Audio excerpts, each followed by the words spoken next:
Welcome back to the Present Fathers podcast. Our guest in this episode is Delian Asparouhov. Delian has just recently become a father to his son, nicknamed Bronco. Love the nickname. But in this episode with Delian, we are going to dive into a little bit of his background, what he's done founding companies, really on the cutting edge of space exploration, and we'll get into that in a second. But on top of that, his views as a newfound father and kind of the principles that he has in his life, as well that he learned from his family. He is the son of an immigrant family to America, and so he has a very unique perspective on what we enjoy here in the United States. And we cover a wide range of topics in this episode that I think you're going to find very interesting. So when we recorded this, I want to just give a little shout out to Delian's company, Varda. They had just made the first successful proof of concept, launching a pod into space to develop pharmaceuticals in zero gravity conditions and successfully landing it back here on planet Earth. So pretty incredible things that they are doing over there. Delian is vastly more intelligent than I am. In all seriousness, we really appreciated Delian's time, his outlook, and just vigor for being a new father, and his passion for life, I think, just seeps through this episode. And it hopefully will make you feel very inspired in wherever you are in your life. The principles that he brings to the table are not based off of how smart he is or what he's done in business, but rather this drive to be the best that he can be with his gifts and what really drives him. And I think that's something that we all need to find for ourselves. And so I think that this episode is going to really motivate you to step into your roles in your life and really captivate what makes you you and drive forward. So in this episode, we're going to go into his background, being a father, starting his companies, exploring space and kind of that cutting edge there, and a little bit of debate about this movement called the anti-natalist movement. But on top of that, Delian is just an outstanding guy, really exciting to listen to and to learn from, and we hope that you enjoy this episode. So without further ado, into the episode, and please welcome to the Present Fathers podcast, Delian Asparouhov. Delian Asparouhov, welcome to the Present Fathers podcast, man. We are so pumped to have you here today and just to learn from your experience and all the things you have going on. So why don't you start by telling us a little bit about yourself, your family, and all the things you're doing today in the world with some pretty exciting announcements as of last week. Yeah, sure. Brief life history. I was born in Sofia, Bulgaria, to two Eastern European immigrants. We moved out to the United States. My parents became grad students at Caltech. Ended up, sort of growing up, middle school and high school, ultimately in Utah, where my mom became a professor, and then went off to, college at MIT. Took like a hard left turn from academia. My parents are both PhD professors, so I thought that's where, I was going to head. And then turns out I was just much more fascinated by the world of entrepreneurship, Silicon Valley. It just felt sort of much faster paced. Felt like you could have a lot more impact, and in particular in the world of, sort of aerospace, which was my true sort of lifelong passion. It felt like, rather than going to, MIT for undergrad, Caltech for grad school, then off to JPL, it felt like in some ways Silicon Valley was going to be taking over the aerospace industry. And so I needed to head out there instead. Dropped out of school after my sophomore year for the Teal Fellowship for my first company, Nightingale, is in the like enterprise healthcare sort of autism, space. And then ended up, that company went okay, not great. We went through Y Combinator, got to like round profitability, but then ultimately ended up, not, sort of reaching true breakout success. And so I ended up, selling the company for a small amount to one of our clients. Then was briefly the VP of growth at this company, sort of Teespring in San Francisco for about a year or so. And then, sort of made a hard pivot and then ended up actually going into the world of venture capital, originally working with Keith Radboy very closely over at Coastal Ventures for about sort of 2 years before shifting over to my current role over here at Founders Fund. And, a part of that shift was ultimately in some ways, sort of through my first company, realizing that I just really was, more of a, sort of, investor ADD, loved, sort of bouncing all over the place than I was a sort of monomaniacal, sort of founder. And so I realized I should lean into, sort of my natural strengths. And that's how I was more likely to become top 1%, more so than, I think, being, sort of a CEO founder, which I think is a very, sort of different, personality set. And so, ended up joining Founders Fund, about, I think it's been, basically like, 5 years, roughly now. And throughout that time, pretty focused on sort of early stage investing, sort of seed, Series A, both at my time in Coastal Ventures and Founders Fund. Some of my, let's say, like, sort of breakout investments, call it top three, are Ramp, where I did the seed round, Sword Health, where I did effectively like the, sort of large seed or small A, and then Hadrian also basically did the seed round. And throughout all that time was continuing to spend a lot of my let's say investing time in basically aerospace and defense, because that had been such a lifelong passion. In particular, I had this one thesis in aerospace defense around basically the in-space manufacturing of high value goods and the return down to earth, and you can expand as to sort of why that's been a particular passion. But I explored this sort of idea really seriously as an investment thesis in Q4 2019, when a Falcon 9 rocket basically launched and landed for the first time 5 times in a row. And so it felt like this type of business model finally made sense. Ultimately, after surveying the landscape for almost 6 months of like everybody basically working on this problem, came to the conclusion that they just all were not approaching it the right way. And so my only shot at seeing this vision become a reality was I just had to build it myself. And so thankfully at Founders Fund, we are open to incubations and building companies internally. And it's something that we've had a decent amount of success with Palantir and Anduril being probably the two biggest examples. And so, ultimately, ended up realizing that this was something that, was well suited for me to incubate basically internally within the firm. So yeah, I started the company Varda Space Industries now about, sort of 3.5 years ago. And as you alluded to last week, after 3.5 years, it was 1,128 days from opening our office doors. We were able to successfully land our first ever sort of small scale commercial space factory. So, pharmaceutical manufacturing and a variety of other types of products has been demonstrated on the International Space Station.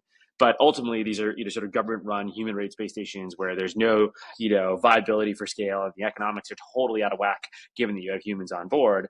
But we were able to show a sort of small-scale autonomous satellite that could launch on a sort of Falcon 9 rideshare for a relatively cheap amount, and could choose to sort of re-enter entirely on its own, was possible to be done. We successfully re-entered our first capsule last week and landed it in the Utah desert.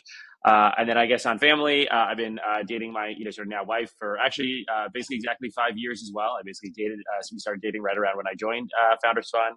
And then our first son, baby Brownislav, we'll call him Bronco for short, was born just late last year. And this is him. This is so awesome, man. So just a whole lot to cover right there. A whole lot of things going on. So in addition to conquering space, you're also a brand new father, just living the high life right now with those emotions rushing over you of having that. And it's just so awesome to see. And we're going to get to that. I don't want to skip over everything, but I'm going to kick it over to Dustin to kind of dive in a little bit more to your background, and we'll get to the fatherhood stuff here pretty quickly. Yeah. So Delian, how did you get in contact with Peter Thiel, and how did the whole Teal Fellowship come about? You were a sophomore, correct, when you decided to drop out of school and take the fellowship? Yeah. So basically my freshman year summer, I ended up being a Android engineering intern at Square, which at the time was about maybe 120 people or so when I interviewed, 200 by the time I joined, and almost like 350 by the time I left. So it was just like undergoing this like crazy rocket ship growth period. And so that was in some ways what got me really hooked on the world of Silicon Valley. And then during that summer, I ended up basically being roommates with a guy that was friends with the Teal Fellow. And so they brought me to a couple of the like Teal Fellow sort of like marketing summer events. And so that was the first time that I learned about the program. The program effectively has an open application. And so that basically winter of my sophomore year, I ended up applying, for the program. And ultimately got accepted. And I don't think even like yet during that entire application process or anything, I never met Peter. I actually only met Peter after being awarded the sort of fellowship. So it was actually I didn't get in touch with Peter. I just happened to be roommates with a guy that was friends with the Teal Fellow. And that was one of the very early classes of Teal Fellows, because that was like the third class of Teal Fellows. So this person was obviously in the sort of first or second class of Teal Fellows. But yeah, that was in some ways what gave me the resources, because coming from a relatively middle class family, it's not like there was sort of a infinite trust fund or anything like that would allow me to afford the dropout life in San Francisco to like work on the company. And I hadn't really raised any capital yet, and so in some ways the Teal Fellowship was the only thing that really allowed me that opportunity. Yeah, quick question, Delian. So you mentioned earlier that you kind of realized about yourself, your personality, that you weren't necessarily the CEO founder type and wanted to kind of jump around. What lessons did you learn through all this, kind of playing your hand in a lot of different things that you think other men maybe struggle to realize? Because I think a lot of guys are looking for their purpose or their calling, right? And so And they hand them off, I think. Yeah. Oh yeah. Wouldn't be a father's podcast without the baby. Yeah. I'm glad we got to meet Bronco. That's so cool. Yeah, Bronco. exactly. At least a little bit. Best nickname ever. Yeah, exactly. Well, yeah, I think if there's a sort of lesson to be learned, I think it's just early on in life. I really believe in this book. It's called, I think, Breadth is it called? And I'm forgetting the author, but he sort of talks about how that you typically will tend to see two different sort of types of careers in the hyper successful. You'll see that like Tiger Woods of the world. They're just like, he knew he was going to be a golfer from age 5, right? He was golfing at a phenomenal level from like a very early age. And yes, there are some of those, but there's typically actually do tend to be in these like narrow physical disciplines or narrow artistic disciplines, right? Piano, etc. But then a significant and much larger percentage of the most successful people in the world tend to follow this archetype that is more of like extreme breadth, basically early on in their career, where they try 5, 10, 15 different sort of types of activities, et cetera. And they use that time to effectively explore what comes sort of most naturally to them, and then end up doubling down on the activity that they just felt came most naturally, because that's the thing that by default is going to feel the least like work, and by default the thing that you're really sort of going to be best at. And so I think my lesson learned over the course of my like first sort of 5 or 6 years in Silicon Valley was I clearly just gravitated towards investing in a variety of different ways, even from like my very earliest sort of days when I was a sophomore at MIT. Before dropping out, I actually was in the like founding partnership class of this thing called Rough Draft Ventures, which is basically this like student-run venture capital firm. We would take pitches from other students, and we would actually fund them with very small checks, like $5,000-$10,000. And I just really love that process. And then after building my first company, or even during it, I would spend a lot of time during every single, basically we had been a part of Y Combinator Summer 14 class. I would spend a lot of time in every future Y Combinator class basically helping prep the future applicants with mock interviews. And I loved going through that and having people, basically, coaching other founders and basically like how to pitch their business. And so in some ways, if there was a lesson learned, it's, find that, spark or the thing that basically feels like isn't work, but obviously is a professional thing, or doesn't necessarily even have to be professional. Anything that really just sort of comes to you most naturally, and really lean into that, because ultimately that thing that comes naturally to you is the thing that you're going to be able to most likely be top 1% at, and it's much more important to be top 1% in your field more so than what particular field sort of you're working on. And so I think I did a decent job on picking up on those signals and then leaning into it and having that realization that, hey, I'd had this life path where I was like, I want to be founder CEO, I want to be founder CEO. And sort of turns out that's not what I'm best suited for. And so I'm glad that I leaned into the thing that I'm currently doing, which is the sort of like, founder, CEO, confidant, mentor, therapist, whatever you want to call it, a job of like, sort of VC. And in some ways that's my like, sort of chairman job at, Varda. I have like one direct report. I'm not the person that's responsible for like managing the company or the morale or anything like that, sort of day to day. I sort of do the investor job just like really, really in depth. And then obviously the rest of my founders fund role is just more traditional, sort of, venture capital investor role. Yeah. Last quick question. Did you have any like significant pushback from your parents when you decided, hey, no, I don't want to go the PhD route? And I think that's also something a lot of younger men experiences, right? A lot of these familial pressures or societal pressures, and like in the same vein of trying to find what your passion is and where you have, natural talent towards. What would your advice be to people maybe dealing with that to kind of push forward and get through that? Yeah. My parents were definitely, quite unhappy with the path that I was choosing to take, right? They'd taken a lot of risk in their life to basically escape from the, collapse of the Soviet Union, Bulgaria, make it out to, California, study there, sort of build up a like, sort of, middle class, sort of American, dream. And, to them, it almost certainly felt like I was basically throwing away all that promise. I'd gotten into one of the most, sort of, prestigious institutions in the world, and ultimately was obviously deciding to proactively, leave that.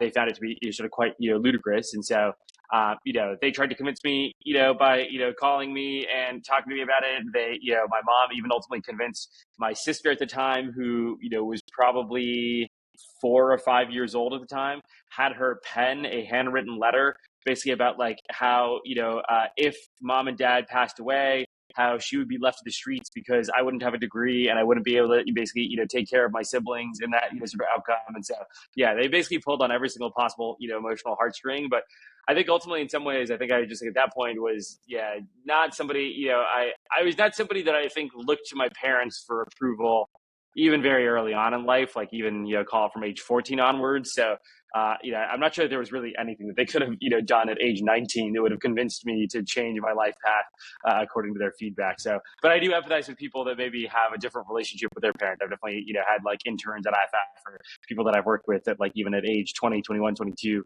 still seem to seek their, sort of parents' guidance versus they think, maybe too personal, but in some ways my parents getting divorced at 16 and seeing that all blow up probably made me think, like maybe these guys don't quite have the whole world, fully figured out. And so I kind of got to figure this out myself.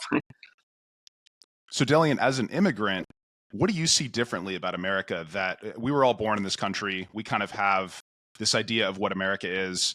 And I see so many of my friends and colleagues who have this entitlement of, oh, America is a certain way. How do you see America differently than some people do who might have a negative view of it because we were born here and we just expect things to be the way they are? Yeah, I mean, look, I was born in a country that was, sort of truly in free fall collapse, right? After the Soviet Union fell, all the sort of Eastern Bloc countries just had a huge sort of come to Jesus moment where it was a question of what was the political system of the future, what was the economic outlook of the future for these types of countries. It was truly sort of undefined and mostly largely fell into chaos for sort of many years before the establishment of, let's say, a lot of these countries joining the European Union and really becoming sort of westernized and capitalistic. And so my parents really fought and clawed their way into the United States effectively through academia and through extremely hard work. And even as a sort of kid, I would be sent back to Bulgaria basically every single summer to my grandparents' farm, which is truly, in the middle of nowhere. I mean, this is, a farm that is, 20 minutes outside of a tier 3 city in a like second world, or maybe even, in theory, when I was born, but it's like third world country, right? There were, when I was, sort of 5, 6, 7 years old going back there, the like primary mode of transport for a significant portion of the village was still like donkeys, right? And so you go from like, that during the summer where it's true, like, farmland, and sort of very small town. I think the city that we were nearby was maybe like sort of 50,000 sort of people, and was entirely filled with these like Soviet style apartment blocks, huge cement, nothing beautiful basically about it. And then you go to like downtown Los Angeles, and for the rest of the year, which obviously had a very different quality of life, infrastructure, technology, et cetera. And so I think in some ways the thing that I always keep in mind is just how special of a place America is and how the rest of the world is very much so not like America. And if anything, is constantly doing its best to try to be like America, but fails to do so, right? In some ways I would argue, the flip that's happened since my childhood is at least Western Europe, when I was a child, was viewed as being like a near peer to America and was potentially like an alternative. Over the course of the last 20 years, the United Kingdom, France, Spain, et cetera, have effectively, slipped backwards to, towards, being, sort of completely, sort of plateaued countries and effectively, I'd argue at this point, second world. These people don't have, consistent access to, air conditioning or, nearly, the level of wealth that we do in the United States. And, you can see them, regulating themselves to death. While Eastern Europe, at least, is feeling like a little bit more capitalistic, less regulated, and a little bit, still, sort of more hungry and, engineering and tech focused. But anyways, sort of point being, I think the thing that I see about America is like the life that we experience, the, just continuous growth of wealth and prosperity and technology is just not a given. And I think in the United States, it's very easy when we've had, effectively since World War II, a just like never-ending bull run of prosperity, wealth, and technology. And I think people just assume that this is like the default state of the world. And as somebody who's experienced very different default states of worlds, that is not, the case. And so I always get very, sort of frustrated when people in America, for some reason, it's like, it's always so, sort of, paradoxical to me. And it's explainable, of course, but it's so paradoxical to me that in Bulgaria, where we've been ravaged by socialism, we are so desperate to be as capitalistic and as American and tech focused as possible. And yet, if you look at the capital in America, that is the most supposedly tech forward, capitalistic, et cetera, San Francisco, it's where they're embracing the most backwards socialistic, sort of type, policies. And it's because in some ways they're so well off and, they have so much, sort of going for them. They can even afford to be this type of sort of socialistic. And so I think the thing that ideas. It's like these like luxury ideas that we can embrace 10% of socialism only because we're doing so well. But if you ever get to the point where you actually, allow yourself to embrace, socialism to the extent that it becomes 90% of your ideals, then you go the way of Argentina, where it's, in the 1920s, it was a, sort of global superpower.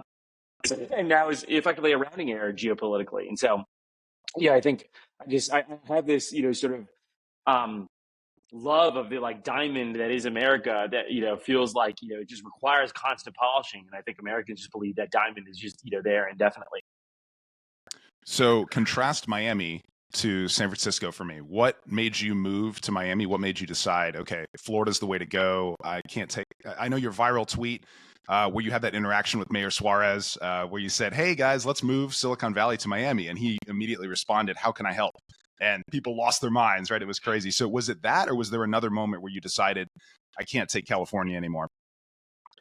Yeah, look, I always want to, sort of caveat, this comparison, especially in the year 2024, where we've seen this play out, where, to be clear, San Francisco is still clearly, the center of technology in the world. All of AI is, sort of burgeoning there. I just don't think it's necessarily the model city of the future. And I do think that, Miami and other ecosystems have the real potential to unseat San Francisco over the course of the next, decade, much more so than, the prior 2 decades, right? I think if you look at the size of the sort of LA, New York, sort of ecosystems, those paled in comparison to the size of San Francisco, call it pre-2018, versus now they are starting to become closer and closer to, sort of potential, peers. I think for me, there's a couple different moments that, sort of really broke. The first was, effectively, the day of that tweet, where I had been really heads down and grinding on Varda, and I can't claim that I'm somebody that is hyper social, but also the level of isolation that one felt during COVID in San Francisco was pretty extreme. And thankfully in San Francisco in the I think maybe September, October timeframe, 2020, the city ultimately decided to open up outdoor dining. A lot of the local restaurants near my house invested a ton into the infrastructure around outdoor seating, lighting, heating, etc. And so it was finally at least this somewhat relief of, okay, I am grinding all day, and I go into the office because I was somebody who went into the office starting May 1st, 2020, because I just can't work from home. And at least now, finally, I have some relief where, rather than just going home and, sitting in my, apartment, I at least now can go out to dinner with my, then girlfriend, now wife, and at least have some level of sort of break from, work. And it was roughly, whatever that date of the tweet is, December 10th, 11th, 2020, San Francisco decides to shut down outdoor dining because they wanted to limit the spread of COVID. And to me, it was just this just completely insane maneuver where at this point, there was so much, abundant and clear scientific evidence that this was not a virus that spread in the outdoors. San Francisco's case count was still extremely low, and I thought it was a huge overreaction. And it was just demolishing these local businesses that had invested, tens of thousands of dollars into this type of outdoor seating. It was completely unnecessary. You're basically shutting these people's revenue stream off overnight and removing the income of their entire employee base. And so I just had this moment where literally the day that I basically saw that announcement, I was just sitting there, and my sort of former partner and mentor Keith Raboy had moved to Miami about a month and a half, sort of 2 months prior, and I had this moment where I was like, you know what? I disagreed with him a lot over the prior 2 months because I thought what he was doing was crazy. But I had this moment where I was like, you know what? Fuck it. Maybe he's right. These people are just so crazy in the local government here. Maybe we really do need to move Silicon Valley to Miami. And so it was sort of this pithy, sarcastic tweet in some ways where the prior 2 months I've been critiquing Miami.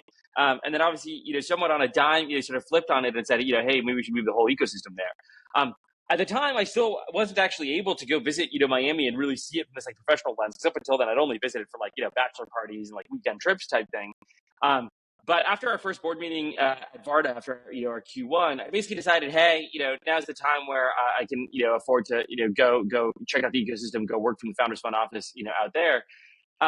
And I remember I, arrived on a Sunday, evening to Miami. Monday morning, I have this cafecito, basically interview with the mayor of Miami, referring to Suarez. And the first question that he asked me in the cafecito was hey, when are you moving here? You can go look up the interview. At the time, basically say hey, look, I have my office in San Francisco. I got this company that I just started in LA. It'd be really hard for me to drag myself, off of the West Coast. And then, literally over the course of the week, basically, flipped my entire mind on it, where I just found that I was so much happier. I was so much more productive. There was sunlight. The food was more Mediterranean, which felt better, fit for me. And so by the end of the week, I was what the hell am I doing? I felt like I'd basically like unlocked myself from the Stockholm syndrome where I was just like, I don't actually need to be in San Francisco. None of my investments are in San Francisco. Founders Fund has an office out here. I'm happier. I'm more productive here. I work harder. Like I'm going to be fitter here because I'm going to spend more time outdoors doing activities. It's just like, I can find no justification for why I actually need to be in San Francisco. And the Varda thing I can manage by just like, rather than doing a day a week, from San Francisco flying down, I can just do a week a month. And it actually ends up, being more time than, what I was spending before. And so it's totally viable to do everything. Now, I hadn't yet discussed it with my sort of girlfriend at the time. She'd actually taken a somewhat parallel trip that week where, like, on Wednesday, she actually went off to, like, Disney World with a bunch of her friends that had moved from San Francisco to Miami. And so Friday night, we, like, meet up for dinner. We basically haven't, like, spoken to each other for the past, sort of 3 or 4 days. And one of our mutual friends basically turns to us and is like, so you guys had such a great time. Like, when are you guys moving here? And my girlfriend and I, without, like, discussing it, no type of, like, agreeing upon anything, before, literally just look at each other. And then within, like, 2 seconds of making eye contact, we just, like, nod and we're like, we're going to move here this weekend. And like, that was it. That was the extent of the discussion in the family. And then basically by Sunday, that was like Friday night. By Sunday morning, we had an offer on a house. And by, Monday morning, we had closed on the house and, basically flew back to San Francisco. And all my friends in San Francisco were like, what just happened? Like, you told me before you left, there's no chance that you moved. You have come back and you've bought a house already. But, I think I'm somebody that just like, when I come to a conclusion, I have high conviction in that conclusion. Yep. And I think you can like debate these things indefinitely, but then you just live less of life, right? Like I think, I have friends that sometimes will go out, on the market to look for a house for 4 months, 6 months, 8 months. And at some point, like you're stuck in this intermediate zone where you're not actually living that future version of your life. And so you're actually just like losing, very valuable time versus, my sort of general belief is like most decisions that you make there's very rarely irreversible decisions that you actually sort of make. And so this is one where it's like, look, if I really hate this and I regret the decision in 6 months, I can always choose to, go back. But like, I would prefer to at least give this the real shot and try it. And that way I start to get to enjoy this today rather than like 6 months of, oh, maybe I'm like debating it from San Francisco or I'm spending part time in Miami or things like that. Like screw that. Just, go in with high conviction. And, now 3 years later, feel, quite confident, with that bet. Both, financially exiting public tech stocks and buying into Miami real estate at the time was, very strong. And then on a personal level, I've never been happier, fitter, more productive. I spend way more hours, sort of in the office and working, in Miami than I ever did in San Francisco. That's great. Yeah, I just want to really hone in on what you said there, having a high conviction about making a decision. That I think that's where a lot of men get stuck today, especially when we talk about being a father, head of your household, right? You just need to make a decision and go with it, right? And you're going to make mistakes, but it's almost always the better answer to just make a choice and commit to it and give it 100% effort than it is to sit there and weigh all your options for weeks and weeks and weeks, and then nothing's happening, and now stress is building. And I think we back ourselves into a corner often because of that exact kind of phenomenon. And oftentimes just having some conviction and making a call and going with it is going to turn out pretty well for you. At least in my own experience too, that's what I've experienced. But I know Justin had a comment too. I want to let him jump in here. Oh yeah, it was just kind of offhanded. He was talking about moving to Florida and the Gulf Coast in general, or anywhere in the South, is just so great because the lifestyle is so much slower. And I say that as like a family atmosphere. You were talking about how different cities are, and cities are hard to get around in, and it takes an hour to get from Miami to Miami, as a joke. But that being said, would you say that is more conducive down here than the lifestyle you had over in California? Yeah, I mean, for what it's worth, I think I'm somebody that likes to, sort of talk fast, work fast, do business, sort of fast. I wouldn't say that, like, I feel like my life in Miami is any slower per se, but I do think there is just like more, sort of safety and more acceptance of families, here. When I walk around, I think there was this like run that I went on maybe like 2 weeks ago, it was like this, my, sort of 5 mile route. And I just realized after like the first block or two, I was like, whoa, I encountered like 4 babies in like the first block, just like in my neighborhood. I was like, I'm just going to start counting. It's like, what else are we going to do on this run? Literally over the course of a 5 mile run, from here, basically down to the Venetian Islands and back, I basically ended up counting 46 babies. And when I consider babies, this is like, something that like a baby that's in a stroller, it's got to be like under a year old. So there's a lot of other kids, but just specifically babies, there were, 46. And that's just like not something that I think you see in most cities. Like, sure, people point out to me, okay, there might be like Noe Valley in San Francisco or like, particular neighborhoods in Brooklyn. But like, I'm not like cherry picking neighborhoods in Miami. Like I ran 5 miles. This was through like, residential areas, urban areas, office areas. Like this was not like some cherry picking of like, this is only where families are. It's actually just that like families are all over, sort of the city. And then there's just like, there's no need for like thinking about safety. Like I was reminded of this recently. One of my, wife's close friends ended up deciding to go visit San Francisco for a couple of weeks, and she was staying in this Airbnb. And I think like a week or so in, she ended up like, getting footage from like the Nest Cam of basically like this guy coming up and like trying to light like the bush that they had in front of the house on fire, and then trying to light the house on fire. And the Airbnb like host response was like, "Oh, that's just like the neighborhood arsonist. Call the cops so that they know that he tried to do this again." And to me, the idea that like the phrase neighborhood arsonist is even like a thing that like is in somebody's vocabulary, like how how is there a we're just gonna tolerate him? No Yeah, big deal. he's just in the neighborhood and he likes to light things on fire, I guess. That's just like not something that I think about here. In my last year in San Francisco, I think it was my house got broken into the prior, call it like 2.5 years. My house got broken into twice. My car got broken into something like 7 times. At some point, it's just like you're accepting that this is just a part of your sort of day-to-day life. And it's something that I don't have to think about here. Like, there are nonstop, police, that have their presence all over the city, no matter where I am. Anytime that, I've never even had to call 911, but I just know that if I would have to, I just know that there would be immediate, police presence. It would be taken very seriously. The person would be put into custody. And it's just it's crazy to me that we provide this compassion to the criminals. And it turns out what that actually turns into is cruelty for the innocent. And it's just crazy that just continues to be the case. And it's not like it's changing either. It's like San Francisco has been like this now for a decade. And at some point, it's you have at some point accepted oh, there's people that talk about we're going to change this. There's going to be trends toward this. We're starting these political parties. At some point, a decade in, I think you just have to accept this is ultimately what our values are. This is the city that we're trying to ultimately build. And that's just not something that I want to raise a child within. That is not something that I think is appropriate, values. It's not something that we would tolerate in Bulgaria. And so it's crazy to me that we would tolerate it, in what's supposed to be the techno-utopian capital of the world. And so, I think it's partially why I do see, sort of Miami as this alternative vision where it's look, yes, OpenAI and a lot of these AI companies are starting in San Francisco. But when I think about where it has the potential over the next decade, Miami has safety, it has rule of law, it has a willingness to actually build housing, it has a vast influx of VC founders and companies that are growing from this ecosystem and rapidly scaling up.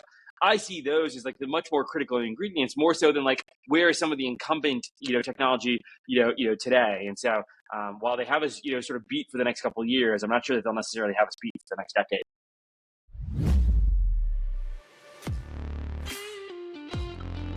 Hey there. We hope you're enjoying this episode of the Present Fathers Podcast.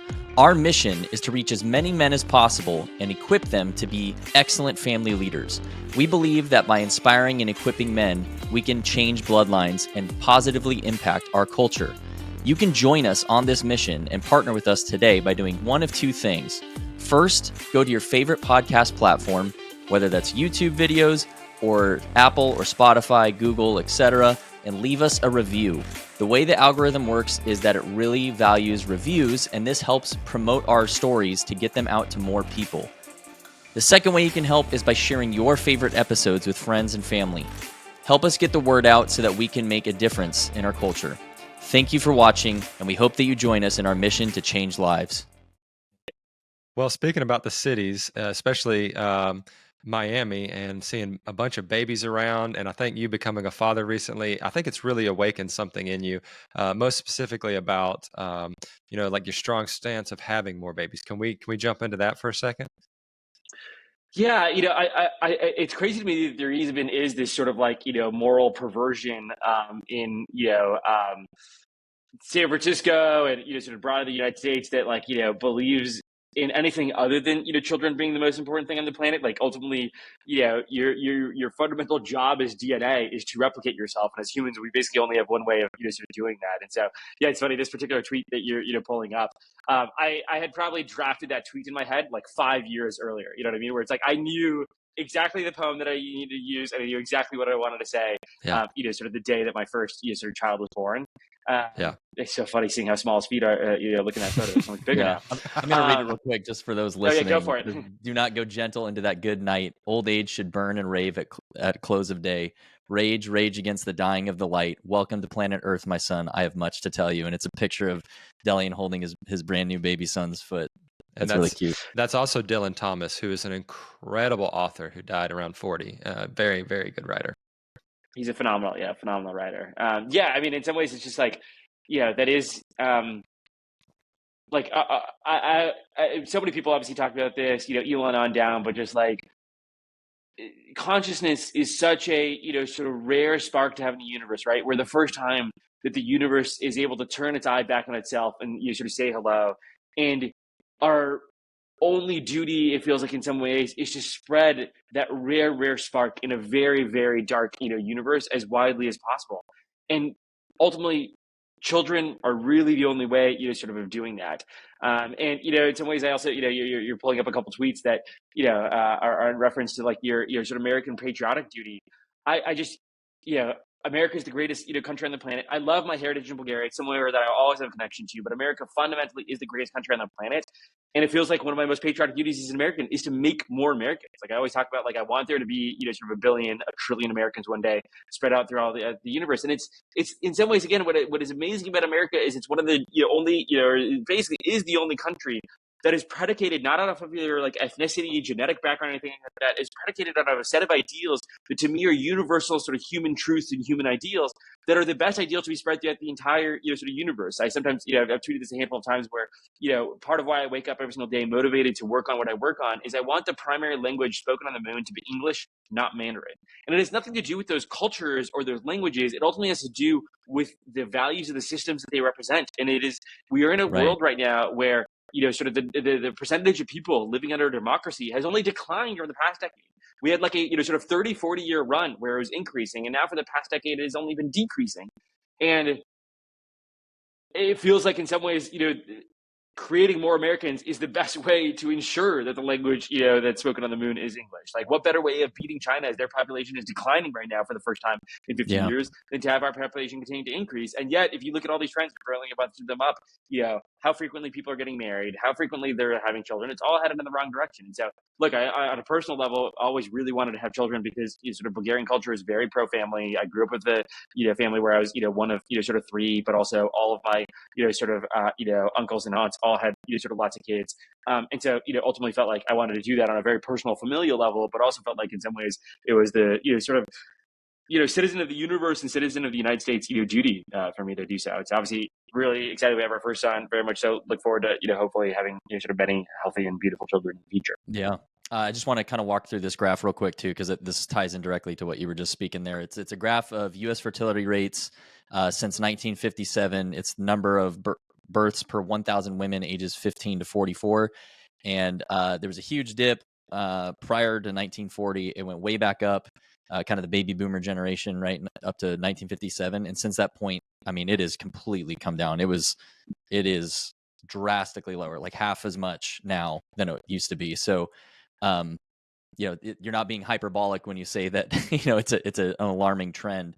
What do you think is really contributing to that? Is it these luxury ideas? Is it other pressures? And then I guess what do we do about it other than just having more babies? But like, how do we influence our communities and spheres of influence to kind of adopt, what you're calling a patriotic duty to make more Americans? Yeah, I think my rough thesis on this as to why you're seeing this graph is I think below a certain level of wealth, really the only way to have a meaningful life is to have children. And in some ways, you can see this in the United States, right? If you look at actually like the sort of TFR curve in the United States, it's basically a U shape, right? Very low income households have tons of kids, very high income households have tons of kids. And I think that's sort of the story if you apply it across all of society, where basically in some ways, the issue over the past 40 years since 1957 is that Americans have gotten richer. And they've gotten richer such that they can actually now have a pretty meaningful life without children, where you can go travel the world, you can live in New York and get drunk and do cocaine every night if you want to. Those were not luxuries that were available to the average American in 1955 versus the average American in 1995 is able to do so. But at some level, those are these very short-term, hedonistic, and not truly sort of meaningful beliefs. And obviously, in some ways, that's exemplified by that sort of U-shaped fertility curve. Where at some level of wealth, when you have access to that anytime you want, however you want, people clearly revert back to the lower sort of income belief of actually the only meaningful life that one can have is one sort of filled with children. And so in some ways, I think the answer to this problem is actually just Americans becoming wealthier and wealthier, so that more and more people, live on the like highest upper end of that U curve. And I think that ultimately is actually probably the fastest way of, fixing TFR. And I feel this very practically. I feel, sort of very grateful and fortunate. And part of it is honestly living in Miami, just cost of living here is cheaper. There's no income tax. My house I actually own and I pay a very low, sort of mortgage. But because of all these things and my professional success, I am able to afford, some level of professional help. And I do think it's something that now that I've had it, I feel so fortunate to have had it. And I just so desperately want there to be a way where more Americans can ultimately, access that, sort of type of help. I think there's just a huge benefit to, for people that don't necessarily, sort of have family around. Children, in my opinion, were not meant to be raised by mom plus dad inside of a, sort of glass cubicle inside of a skyscraper. That is honestly a pretty difficult life. There's a reason why, it is called, it takes a village, to raise a kid. It's because people really had the full, sort of village of family around them. In today's modern American lifestyle, okay, I bet people move away and they might not be, sort of close to family. But can you find sort of proxy, sort of alternatives for that? That is, sort of these, professional baby nurses, nannies, et cetera. It just, having somebody around that has just like, dealt with babies is so nice because it just teaches you how to be a better parent more quickly. Like, I just feel like because I've learned so much from her, I'm able to so much more intuitively pick up on my baby's signals, much more so than without her. Because in the first, month, 2 months of his life, I would just ask, hey, I can't quite figure out why he's crying. Why does he feel this way? It should be able to immediately really read it. And when you have that type of professional, it makes you, I think, a much, sort of better parent. And so, Yeah. yeah, I mean, in some ways, I think my answer to solving the TFR issue is like, I'm not sure that it's going to come across, maybe like, Taylor Swift and Travis Kelce, having a kid, help some amount, but I'm not sure that it like gets solved via culture. It feels like something that is like truly fundamental, where again, it's like when you're poor, you have lots of kids because that's your only, way of having meaningful life because you can't afford to go to, Disney World or, go to New York and, do drugs. When you're medium rich, you can go do the like, crazy, millennial, sort of lifestyle and not having children. But when you become super rich, people again, revert back. And so, what better way of making Americans have lots of kids than just making it so that there's more and more super rich Americans, and ideally every American is super rich because we all have like Tesla, Optimus Primes, wandering around our house doing all our, laundry and, all our chores for us.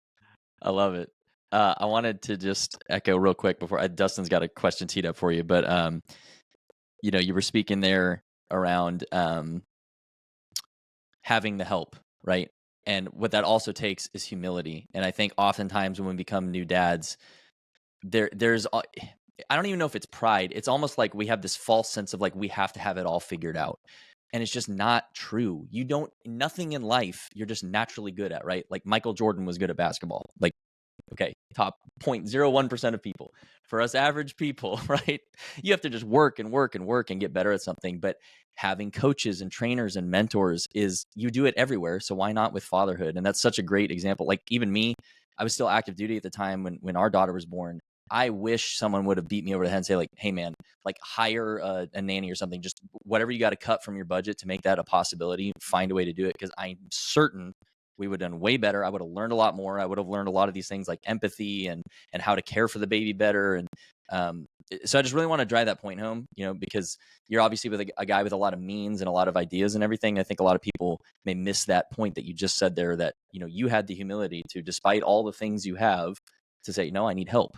Right. And I think that's huge, especially for newer dads.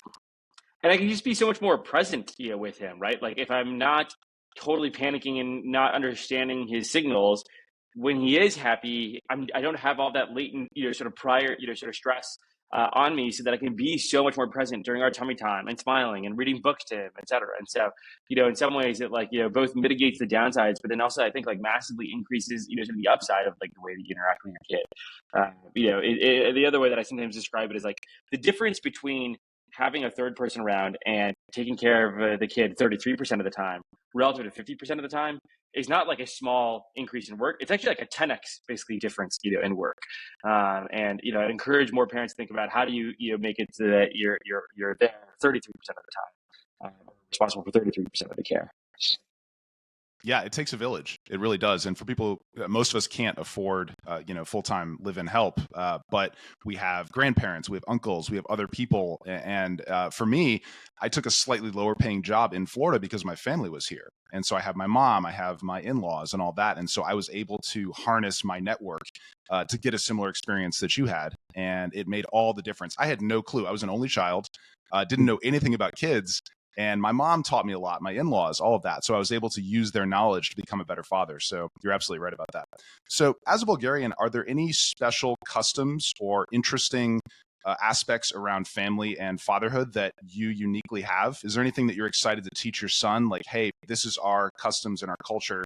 Here's how we're going to do a special celebration, or anything interesting like that we can learn from you? Yeah, I mean, I think, I love our traditions basically around, sort of Christmas and New Year's, which mostly, sort of come down to like, the food that we make. It's just, very traditional, sort of Bulgarian food. The funny thing in some ways about Bulgarian food is there is no high-end Bulgarian food. Bulgarians are peasants, and so the only food is basically peasant food. Or we were peasants, let's say, for 1,000 years. But I still really enjoy it because it just it just carries a lot of sort of history and tradition for me and my family. And there's holidays like Easter where we have our own sort of Bulgarian Easter and traditions we do there. It also typically lands on a different date than the American Easter. Those are maybe like the superficial things that we'll do while we're here. And then I think the more sort of very practical thing is, similar to how my parents, afforded me the, benefit of spending most of my summers in Bulgaria, not at like fancy summer camps or anything like that, but just like on my grandparents' farm. I hope to be able to offer, sort of my child that equivalent where, I want them to experience the, amazing, sort of culture of America and of Miami for their, sort of schooling in the vast majority of the year. But I also think it's really important to, offer them, alternative view of the world of like, here's how the other half basically like lives, and you should get accustomed to that and actually like spend a significant amount of time there, not just like a week or two, but like months on end, so this like truly becomes where your home is. And so I feel like that's like probably the thing that I think about the most is just like the language and sort of spending a lot of time there with him. And so I look forward to this summer taking him there for the first time, and I don't know, we'll see, hopefully for at least a full month. Maybe I can even convince the grandparents to take him for a little bit longer while I head back to the States. I love that. Nice. Justin, I know you had a question for Delian. Yeah, so I'm curious what your genuine thoughts are about anti-nihilists, and do you think that the wealthy lifestyles are causing them to live selfishly and not actually have a meaningful life? You mean? Yeah. I think you meant anti-natalist, not anti-nihilist. But I think ultimately it does come down to what in some ways, like what life paths are available to them, right? And I think for a much larger proportion of American households, there is this as they call it, the DINK, dual income, no kids, sort of household alternative that again is this very hedonistic short-term sort of treadmill. I don't think that those households are going to be particularly happy when they're on their deathbed or when they're in their sort of 70s, but because they are wealthier today, rather than just sort of sitting in an empty home in the 1960s and probably not having that much to do, they can travel, they can be on TikTok all day, they can go to their like fancy little like oyster bars, and can provide for a short term hedonistic, meaningful sort of life. But I tend to sort of find that entire sort of life philosophy to be sort of deeply morally perverted, especially in a day and age where they are so much wealthier than anybody was in the 1950s. They could very easily afford to, have children, and yet, they choose this very alternative lifestyle. I see it as a sort of like, I don't know, cultural cancer that, thankfully, in some ways, darwinistically, dies away every generation. Yeah, they literally breed themselves out, or fail to breed themselves into continuing. Exactly. Yeah. Yeah, exactly. And so speaking of the future, I love thinking about this. My son is 4, and I think he's going to live a very different life than I did. Looking into the future, your son is brand new. You're 30. So in 30 years, you'll be 60, he'll be 30. How will his childhood be different than yours? Do you think he'll have a personal robot? Do you think he has the chance to go to space? What kind of interesting, differences do you think he'll have than you did? A couple. I think the first is I'm very glad that my son happened to be born basically post iPad generation, right? If I was like a sort of decade older and I had him a decade younger, I think it was still unknown what the effects were of this these screens, social media, et cetera. I think this stuff can really, really sort of harm young children, sort of young adults. And so, in some ways, I hope that I can offer him the same level of access to technology that roughly, I had, which is, I had a brick Nokia phone up until, from like, whatever, 5th through 9th grade that, you could play Snake on it and I could like text my parent. That was basically about it. I'm not sure that I really want to afford my child much more than that when he's out of the house.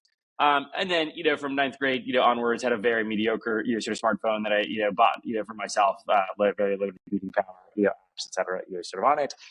Probably feels roughly appropriate, for my child as well. And again, I think, no real, sort of social media presence. On the side of technology that I do think is going to be extremely beneficial, I just think even with where AI is today, my ability to act as his like, sort of one man, sort of tutor for any, topic that he's interested in and really, sort of push him to the limits on it is like even easier than it was when I was, sort of a kid, right? I think my dad did a really phenomenal job of taking me through mathematics. And, basically by the time I, was in 6th grade, I'd basically completed the equivalent of like all the way through freshman year of college mathematics. And so, life was, on easy mode in some ways for everything mathematics and physics related for the rest of my, time. And, got to compete in a lot of, really awesome, sort of math competitions. I hope to be able to afford the same, for that, for my son and mathematics and physics, because I am very strong at those areas. But, if he's also interested in something that I'm less strong at, I actually feel confident in my abilities to guide him, sort of through that as well, just with where AI is today. So I think that I find very exciting.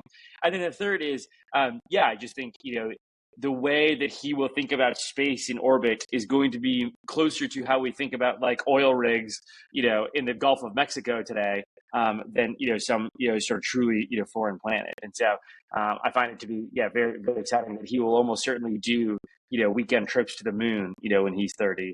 And, who knows, maybe I'll be up there, because, as a 60-year-old, my bones will, be much happier, walking around and running up there and slightly lower gravity than down here. So maybe I'll spend my summers up on the moon. I love that. Yeah, retirement homes on the moon because you could still jump around when you're 80. What a great concept. Oh yeah. Trust me, the villages in Florida are real nice. The villages on the moon, even nicer. I love it. Yeah. Nice. Well, speaking of jump, you could orbital drop to wherever you want. Okay, on that one, I want to ask you a question about legacy, because it's really important that we understand from each dad what type of legacy they want to leave their children and their future family. So what is the legacy that you want to leave for your son and your future children?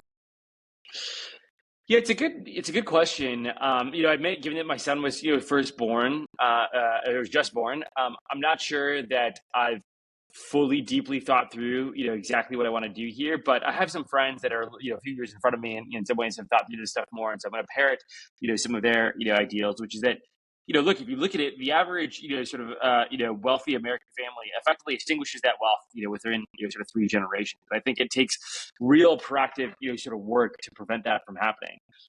I think the first is in some ways, encouraging my son, to optimize for a choice in partner that is more around their, sort of intelligence and personality than their looks. Like, I sort of have this thesis that I think a lot of why, sort of rich men in America end up, having really bratty children, is they end up just, sort of marrying the sort of dumb trophy wives, but it turns out your kids have half the genetics of your wife. And so, it turns out you're going to have a tougher, relationship with your son.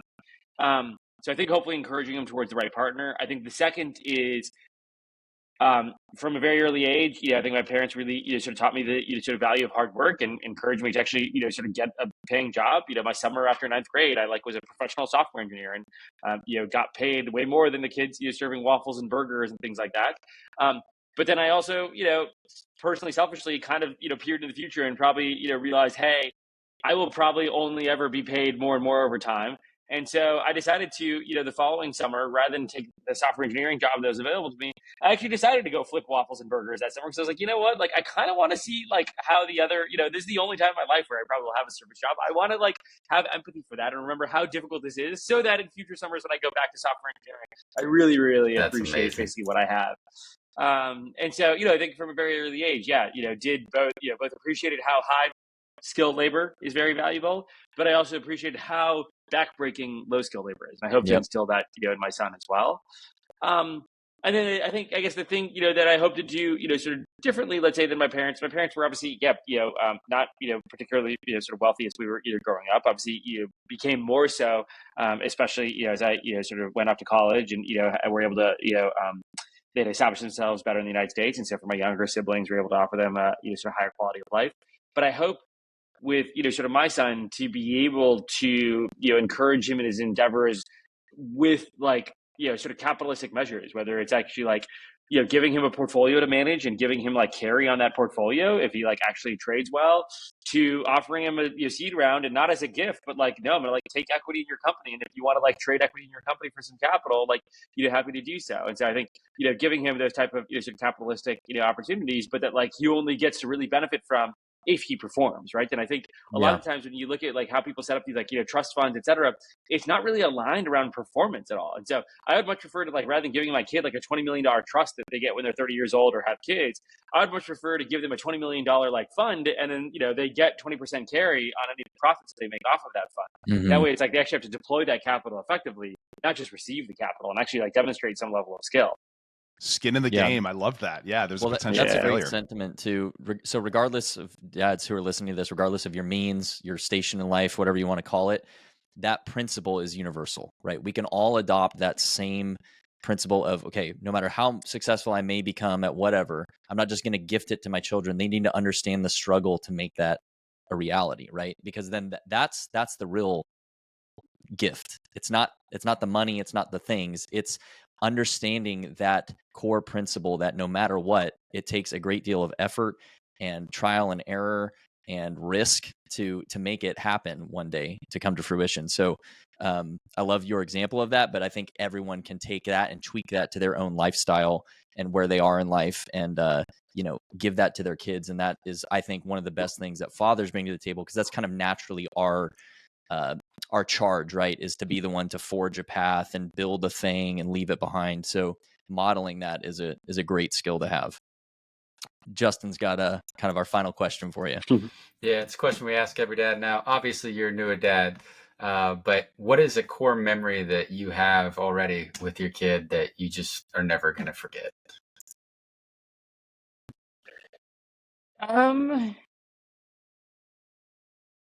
It's probably just that, like, that first day, I remember it was like, it was on a Thursday morning, and I could probably look at the exact date. I want to say it was like early in February. But it was just the first day where I always do his like, morning feeding, like the first thing, when he woke up. And it was the first day where I could just see that he, for the first time, was like actually like tracking me in the room, and like his mood was affected by like where I was in the room. And it was just like the first time where I was like, oh, this is like not just like a one-sided interaction where I'm like your provider, but this is now for the first time like a like two-sided interaction where like you are also an observer to the situation. And it just something, it just felt so fulfilling and special about that it just like was a huge, sort of flip. And again, the consciousness and interactivity is only an increase.